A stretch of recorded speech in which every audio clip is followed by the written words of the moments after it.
ललितपुर ग्राम पंचायत जहाजपुर में अति पिछड़ी जाति सहरिया व्यक्तियों की एक ग्राम प्रधान किसान नेता अपनी नेतागिरी के चलते ग्राम सभा की जगह में अति पिछड़ी जाति सहरियाओं के सरकारी आवास बनवा रहे थे। उसी दौरान जहाजपुर स्थित पत्थर की खदान लीज पर ली गई। पत्थर की खदान मालिक एवं ग्राम सभा की जगह सरकारी आवासों पर आपत्ति लगाई, जिस कारण अति पिछड़ी जाति के लोगों को राजनीतिक षड्यंत्र का शिकार होना पड़ा। अति पिछड़ी जाति सहरिया के 2 वक्त की रोटी खाने के लाले पड़े हुए हैं। ऐसी स्थिति में ग्राम प्रधान जहाजपुर के द्वारा सरकारी आवास के रुपए लेकर आवास बनाने का ठेका लिया। आवास पड़े हुए हैं अधूरे। अति पिछड़ी जाति के खेतों से निकाली गई 2 किश्तें कहाँ है, ये गंभीर विषय है। अब देखना होगा कि पिछड़ी जाति सहरिया लोगों के आवास बनते हैं या ग्राम प्रधान दोनों किश्तें डकाए जाते हैं। लगातार हो रहे अन्याय अत्याचार देश के अति पिछड़ी जाति सहरिया लोगों को आखिर क्यों सहन करना पड़ रहा है। एक शिक्षा का अभाव, उस पर राजनीतिक दृष्टिकोण की राजनीति के चलते अति पिछड़ी जाति से सहरियाओं को मोहरा के रूप में क्यों इस्तेमाल किया जा रहा है, जबकि देश की प्रथम राष्ट्रपति महिला अति पिछड़ी जाति, फिर भी सहरियाओं के साथ अत्याचार क्यों हो रहे हैं। ललितपुर जिलाधिकारी क्या ऐसे गंभीर मामलों पर कार्रवाई करते हैं, ये एक सोचने वाली बात है। क्या नाम है आपका? राधा। राधा, सहरिया हो आप? हाँ, हम सहरिया। अच्छा, कितनी आवास आए थे आपके यहाँ पर? हमन के आए थे जैसे 6-7 हैं। 6-7 आवास हैं। हाँ। तो आपकी जगह तो है नहीं है, ग्राम सभा की जगह है। हाँ। तो ग्राम सभा की जगह में कौन प्रधान बनवा रहे हैं आवास? हाँ। प्रधान बनवा रहे हैं ना? हाँ। पूरा ठेका वही लिए हैं? अब ठेका ही सो लाए बे बनवा रखे कहते हैं। आपके हाथ में किस्त नहीं आई मतलब है? हमारे हाथ में आई तो काट के दे हैं। कितने दिए आपने? अब जितने जो मालूम नहीं है कि कितने आए कितनी किस्त आई? अच्छा ये बताओ, आपका मालूम कितने का आएंगे? जब हमारे अरे नाम पे किस्त आई कितनी आई? 1 आई कि 2 आई? अभी तो कह के अंदाज से 2 काढ़ी, 2 किस्त तक निकाली। हाँ। आपके हाथ में पैसा एक नहीं आया? हाँ। अच्छा, और ग्राम सभा की जगह है ये? हाँ।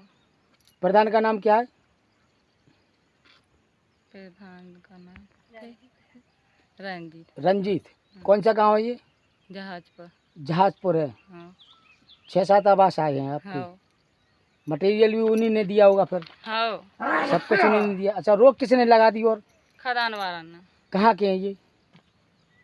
जाखलोन के हैं। जाखलोन के हैं। हाँ। कब से बंद पड़ा है काम आपका? 3 महीना हो गए। 3 महीना हो गए। हाँ। प्रधान कुछ नहीं कहती? प्रधान तो बहुत कोशिश कर रहे हैं, जब बन नहीं दे रहे तो का। जी प्रधान जी, शुभ नाम अपना? रंजीत सिंह। कौन सा गांव? जहाजपुर। प्रधान जी, एक बात समझ में नहीं आई। जो अति पिछड़ी जाति के लोग हैं हमारे गांव में, सहरिया लोग, काफ़ी दर्दनीय स्थिति में वो लोग अपना जीवन यापन कर रहे हैं। जी। आज से नहीं, सदियों पुरानी ये प्रथा चली भी आ रही है कि योजना तो तमाम आती हैं सरकार की, पर उन योजनाओं का लाभ उन सहरियों तक नहीं पहुंचता है। और जैसा कि अगर कहा जाए कि उनके लिए सरकार की जो योजना है, उसी योजना में ग्राम सभा में उनके लिए जगह भी मुहैया कराई जाती है शासन प्रशासन के द्वारा। और लेकिन एक अभी बात जो संज्ञान में आई है कि सहरिया लोगों के लिए आपके गांव ग्राम क्षेत्र में 4 से 5 आवास बनाए जा रहे हैं, जिसके सारे कार्य आप देख रहे हैं। और इसमें जिसकी लिस्ट थी वहाँ पर उसने रोक लगा दी है। तो ऐसी स्थिति में इन सहरियाओं के जो आवास जो अधूरे पड़े हैं वो कैसे कंप्लीट होंगे? देखिए सर, जो सहरियाओं के आवास बने हैं, आप उससे अंदर को जाएंगे तो उनकी झोपड़ी करीब 15-20 साल पुरानी पड़ी है, आपने देखी भी होंगी। और वो लोग वहाँ पे अपनी झोपड़ी डालकर, जहाँ ये आवास बने हैं यहीं पे झोपड़ी डली थी, वो झोपड़ी उनकी मिटाई, तो उसके ऊपर उन्होंने अपने अपने आवास बनाए। अब जैसे ही वो झोपड़ी मिटी, उसके बाद ये खदान वाले लोग हावी हो गए, बोले यहाँ कौन थे खदान वाले? ये जो इसी साल ये खदान हुई है, और ये जो आवास बने हैं किसके नाम से लीज हुई है? ये कोई जैन साहब हैं जो जाखलोन के हैं, वो लेखपाल साहब को गुमराह कर रहे हैं और जिला प्रशासन को गुमराह कर रहे हैं। चूँकि जो जिलाधिकारी महोदय का आदेश है वो 50 मीटर का आदेश है कि 50 मीटर के बाहर आप निर्माण कर सकते हैं मकानों का, लेकिन इसके बाद भी वो लोग 150 मीटर बाहर हैं और उसके बाद भी उनके आवास उन्होंने रुकवा दिए हैं पुलिस की दम पर।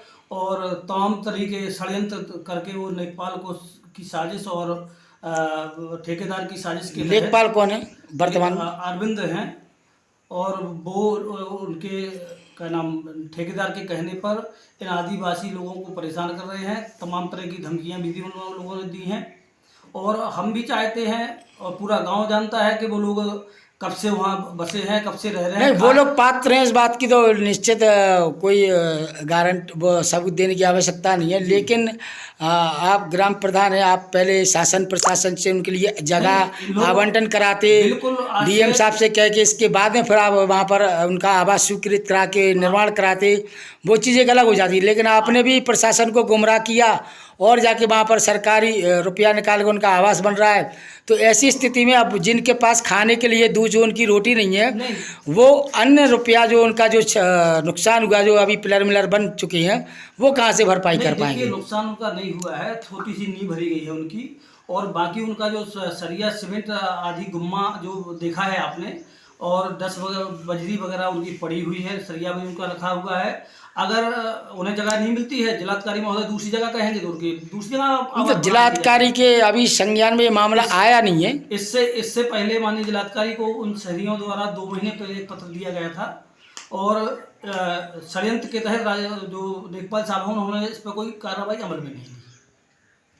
तो अब इनको पुनर्स्थापित कहाँ पर किया जाएगा?